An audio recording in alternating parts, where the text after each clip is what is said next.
Large format photography is tricky enough, but add in low light and things get rough. Also, we'll check out some Lomo 800 I shot. And oh yeah, my view camera broke. There goes the focus knob. Large format is a true challenge. It's not by any means unapproachable, but for somebody who likes to improvise and takes cues from interactions like I do, it can be difficult. And if you are somebody who needs to take a lot of photos to kind of get into a groove, it's also a problem. It also makes it tricky when the back focus knob is completely broken and when the sun is already too low and you have 100 ISO film for your view camera. It's always a Schrodinger's film moment.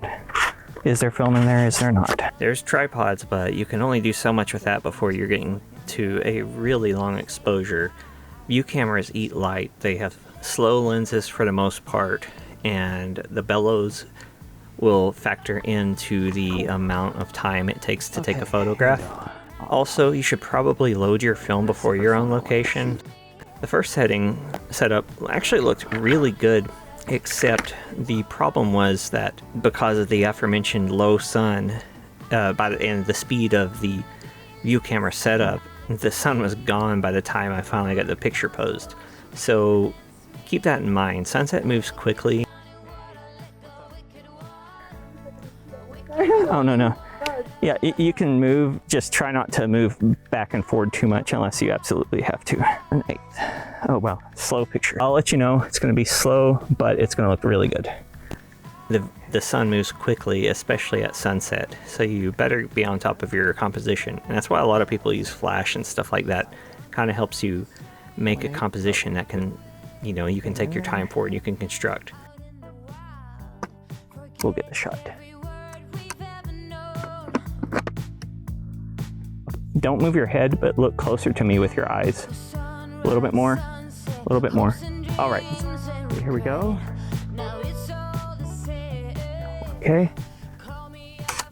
Okay, that's one picture, you can relax. I moved the front standard all the way out so that the back standard was resting against the clamp that holds the monorail of the Sinar, whatever f1.2 Franken camera I have, which is even more of a Franken camera now. And that kind of allowed me to use the micro adjustment knob on the back standard to get my focus and to hold it, and it mostly worked. There are a couple of pictures in here that are regrettably out of focus and I won't show you just because there's no point, and I didn't feel like editing them when I saw that they were out of focus. Okay, now, okay, you're good, you can relax. Okay, 2 more sheets of this, and then we can kind of... Also, a thing that happens with 4x5 is that occasionally, you will miss the notches on the inside, and you'll wind up with a piece of film that is kind of floating free. So when you put your slide back into your film holder, it'll just push the thing out or otherwise destroy the shot. If you know you've done this and you can kind of just call it a day, you can keep the camera together and get it to a changing bag or a dark room to pull it out, but otherwise you just lose a frame.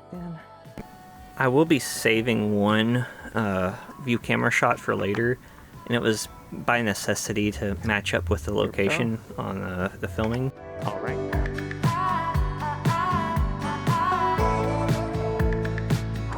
Now the sun is set. Thankfully, the last thing I shot was 800. Okay. So some shots are lost to focus or bad exposure, and some are lost to user error, which I guess all those other things are user error too. Anyway, I didn't have much 4x5, and really a 4x5 shoot is actually about 6 shots or less. Large format moves at a completely different speed, and that makes it hard to really get dynamic posing sometimes. It takes a little more thought, and you wind up with more composed and constructed compositions than, let's say, handheld shooting. So I shot some Lomo 800 and my Pentax 645N, which mostly did okay, but the sun was down and it was somewhat quiet light, but there was just not much going on with the light. I still tried to press ahead, and I wanted to get some shots because it took a few minutes to get out there. and I really didn't want to leave empty-handed.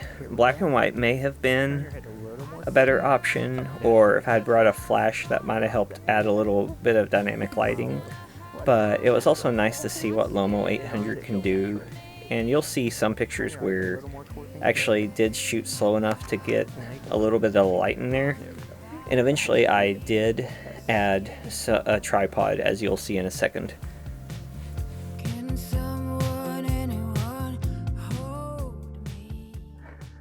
10 shots left. Trees are part of the thing. I tried not to get overly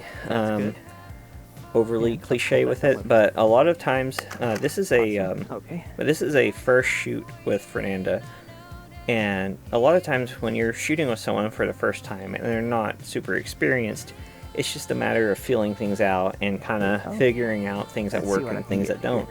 So I usually like to work from second shoot on, unless somebody of course has more experience and they kind of know what to do. But even when they do, I find that later shoots still yield much better results. And the neat thing about the Pentax 645 is that it has this vertical tripod socket, so it makes it real easy to do these portrait compositions. And there's this little shed, and the light was just raking across it. We almost got it, but we just missed it. It was hard to get it, and a lot of this is just dealing with trying to find something useful in a limited amount of time, as the sun is rapidly setting after we had missed really good light just because of various circumstances. But I think it worked out well, and I like the challenge. Okay, here we go. That's good. And here is my other 4x5 on the Ektar 100. I do like how this one came out. The backlighting really kind of got nice and hazy, and I don't know if that's good because of the lens coating or whatever, but I like how it came in behind her. And so I tried a different angle, and this is definitely one I would have probably used a flash with to create kind of a spotlight effect, because what I would like to do is have that flash, and it was really a pretty difficult hill to deal with right on her, and I could underexpose the area around her and really bring up some drama. But again, a lot of the work I'm trying to do lately is trying to find dramatic moments in natural elements. And a lot of these pictures, like I said, are really just trying to get a feel for working with Fernanda.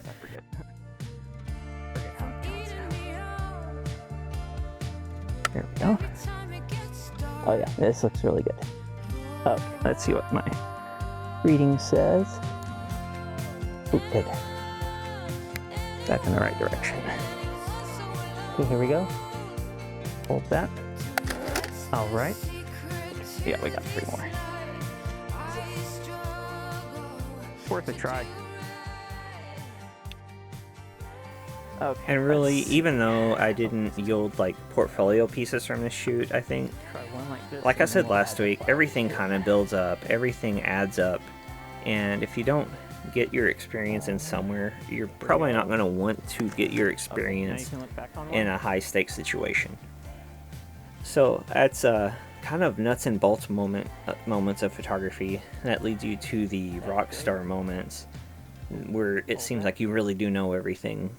And it's a lot of times just because you've seen enough that you have seen this situation before. Now let's say I'm doing this with an actor or for a commission job, and the truck with the lights, you know, gets caught in traffic or something like that. But the subject, I refuse to say talent, the subject has only 30 minutes, and you have this kind of poor lighting. Instead of panicking and just trying to get what you can get, you say, I've been in this situation before, here's what I can do because I have this experience I can lean on. And so yeah, don't let people fool you with YouTube videos where everything goes correct, because those are helpful and important, but those aren't always the day-to-day reality of trying to become a better photographer, and especially a better working photographer. I appreciate it. Great. Yeah, I think we're good. It's hot enough. Usually when it's hot, this hot, I'm like about 45 minutes to an hour. That's it. I'd like to thank my patrons. Join my Patreon, and don't forget to like and subscribe and turn on notifications. I appreciate that and your comments. Check out the videos here if you want to see more of my channel, a playlist with everything on it, what YouTube thinks is the best thing for you to watch, and also a series of my film reviews. I will see you next week. Thanks, bye.